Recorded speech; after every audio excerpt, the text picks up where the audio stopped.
Let us not get weary of doing good. Sometimes restoring a person back to God takes time. I don't know about you guys, but I've experienced where people don't listen. They just do the same thing over and over. And you're like, don't do that. Okay, I won't. And then they do it. Yeah, but you need to do this instead of that. What do? They do that. You know the word says this. What do?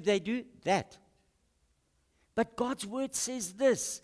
Listen to me. If you do this, that is led by the flesh. You must be led by the Spirit. What is God telling you? Definitely. And they do that. Okay, I've had enough of you now. Go.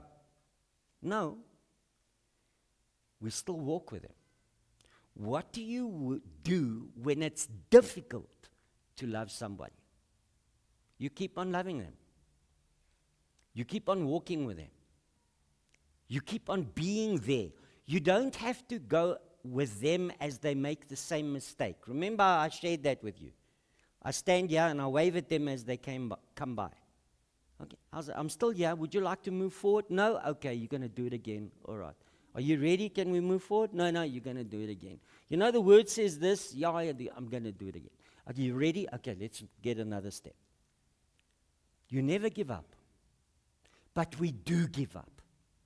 We are people that let go of relationships. We are people. But real discipling is knowing that regardless of how I feel, I will choose to do what the Word says. And the Word says, are you walking with people? Because that's discipleship. Going to all the world and make converts. Isn't that what it says? Going to all the world and make converts. Doesn't it say converts? I'm sure it says converts. You see, there's a difference. Standing here, hallelujah, do you love the Lord? Yes, give your heart to Jesus. Repeat after me, I give my heart to Jesus. Amen. You are now a child of God. And then you walk out here and the world hits you. And then you're no longer a child of God. Yeah, but I said it one day. And because I said it, now I'm going to heaven. No, you're not. You're going to hell with words. But discipling, going to all the world and make disciples, it means that you are walking with people. You're getting an opportunity to teach people.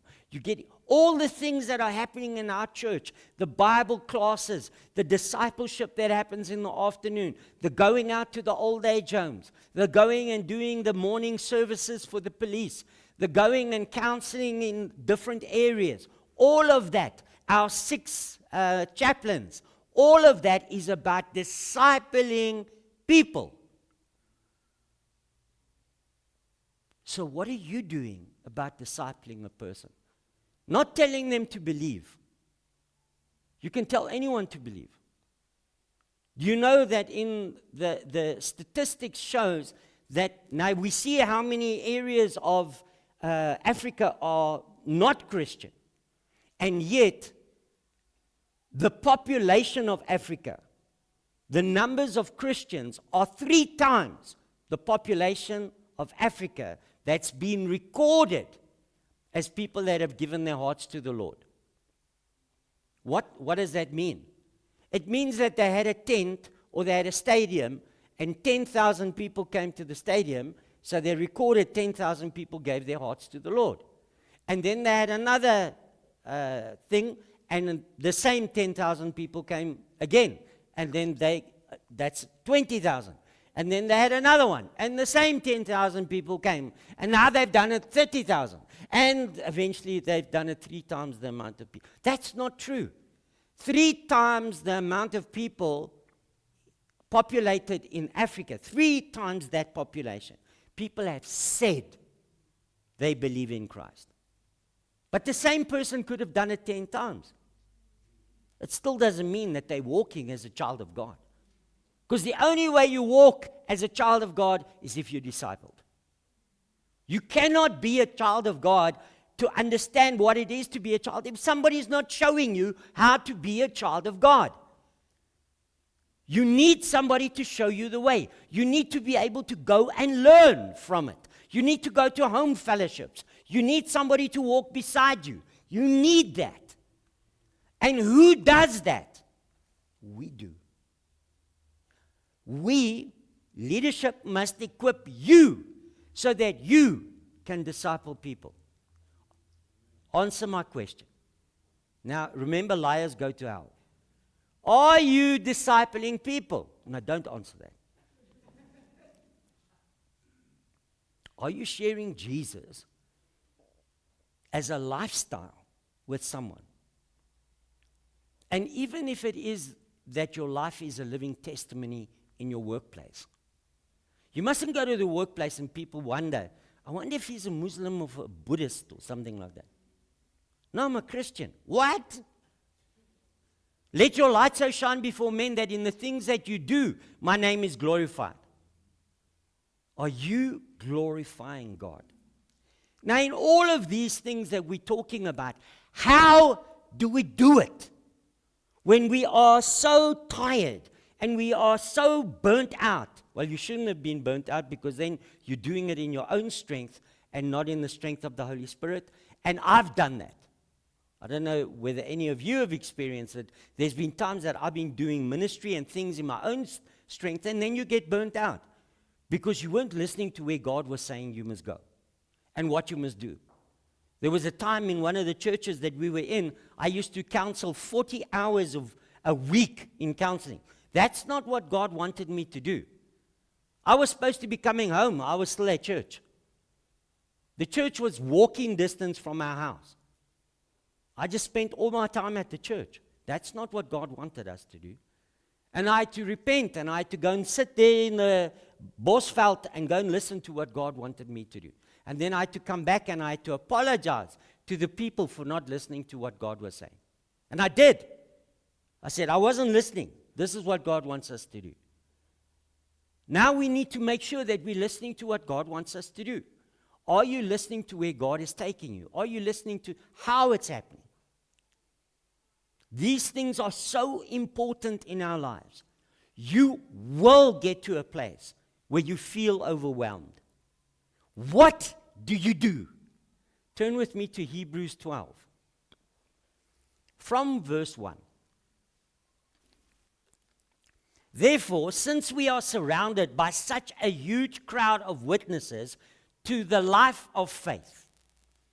Now, this is such a beautiful part of the Bible because Hebrews 12, I don't know if you know this, but Hebrews 12 is after Hebrews 11. Now, Hebrews 11 is known as the chapter of faith because it tells us all about the great men of faith and all the things that happened by faith. And then now it's confirming in chapter 12, therefore, since we are surrounded by such a huge crowd of witnesses to the life of faith, now this is important for you and for me. Let us strip off every weight that slows us down, especially the sin that so easily trips us up, and let us run with endurance the race that God has set before us. So what weight are you holding on to? What is the thing that's chaining you around your neck with all these weights on this big chain? You must see that you are weighed down by your sin. And what is that sin? Now we have to go on a sin diet so that you can lose the weight. Amen? You know, when you say diet, everybody knows about diet. Now I'm telling you a sin diet. We need to stop feeding ourselves of that thing that allows the sin to grow. We've got to stop that. We've got to stop being at that place. So let us run with endurance the race that God has set before us. We do this by keeping our eyes on, hallelujah. That's how you do it. When you want to know, how on earth am I going to get over this hurdle? By keeping your eyes on Jesus. How am I going to be able to do this? By keeping your eyes on Jesus. How am I going to get through this? By keeping your eyes on Jesus. How am I going to help this person? My word! By keeping your eyes on Jesus. That's it. There's no plan B. There's no second way of doing it. It's only one way. Keeping your eyes on Jesus. The champion who initiates and perfects our faith. Because of the joy awaiting him, he endured the cross, disgracing its shame. Disregarding his shame. Some of the translations say that he was in disgrace. Because going to the cross is something that was disgraceful. It's a terrible thing. It's a criminal's death. He didn't worry about that. He made himself of no consequence to have that. Even though he was the creator of the universe, he still made himself of nothing to go to the cross for you and for me. But he did that because he knew at the end of it, the joy that was awaiting. Now he is seated, that joy that was awaiting him. Now he is seated in the place of honor besides God's throne. Verse 3. Think of all the hostility he endured from sinful people. Then you won't become weary and give up. You won't become weary.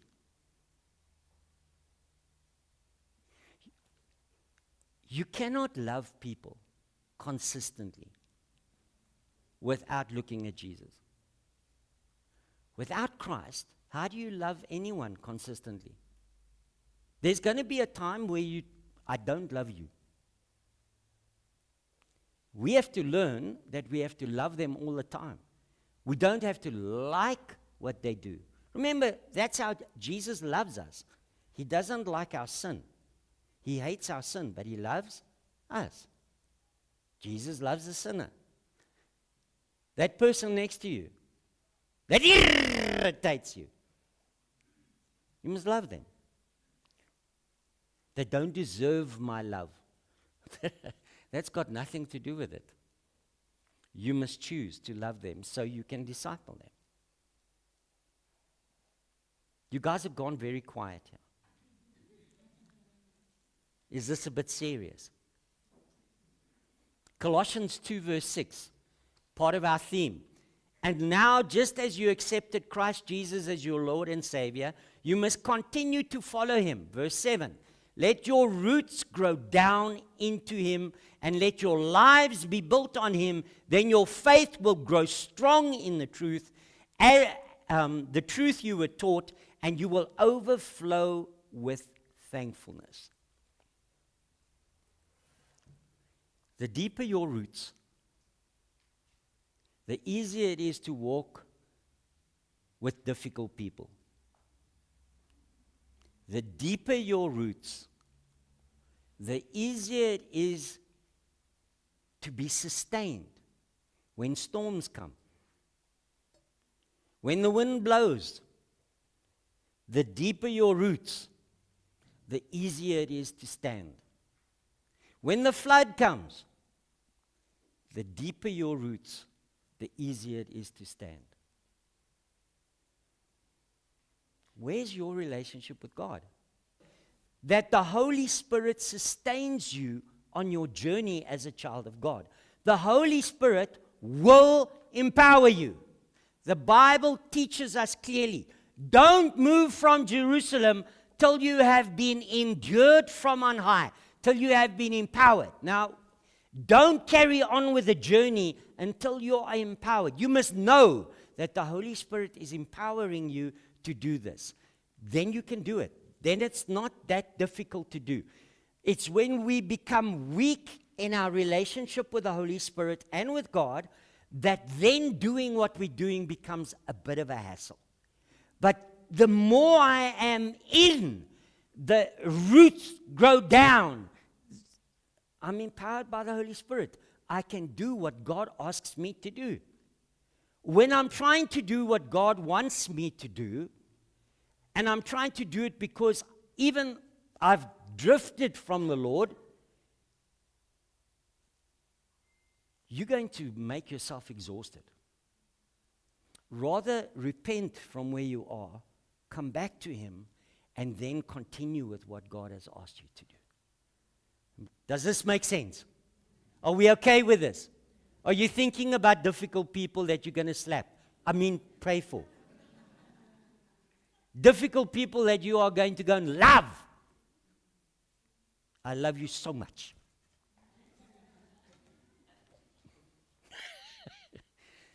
Sometimes it's the hand of correction to the seat of learning. Just be careful how you do that. Amen.